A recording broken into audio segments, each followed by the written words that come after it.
कर्म कैसे लोगों से बदला लेता है, ये एक बहुत ही जटिल और गहरा विषय है। कर्म का सिद्धांत ये है कि जो कुछ भी हम करते हैं, उसका परिणाम हमें भुगतान करना पड़ता है। कर्म कैसे लोगों से बदला लेता है, ये कुछ तरीकों से होता है। एत कर्म अर्ण। यदि हम किसी को नुकसान पहुंचाते हैं या उनके साथ गलत व्यवहार करते हैं तो हमें कर्म ऋण चुकाना पड़ता है। ये कर्ज हमें अपने अगले जन्म में या इसी जन्म में चुकाना पड़ता है। 2. कर्म प्रतिशोध। यदि हम किसी को नुकसान पहुंचाते हैं या उनके साथ गलत व्यवहार करते हैं तो हमें कर्म प्रतिशोध का सामना करना पड़ता है। ये प्रतिशोध हमें अपने अगले जन्म में या इसी जन्म में मिलता है। 3. कर्म चक्र। कर्म का सिद्धांत ये है कि जो कुछ भी हम करते हैं, उसका परिणाम हमें भुगतान पड़ता है।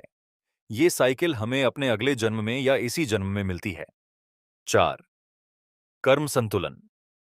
कर्म का सिद्धांत ये है कि जो कुछ भी हम करते हैं, उसका परिणाम हमें भुगतान करना पड़ता है।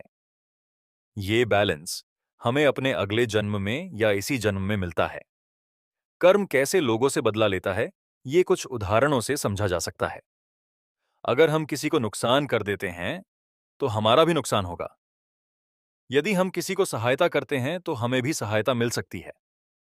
अगर हम किसी को अपमान करते हैं, तो हमें भी अपमान मिल सकता है। अगर हम किसी को सम्मान देते हैं, तो हमें भी सम्मान मिल सकता है।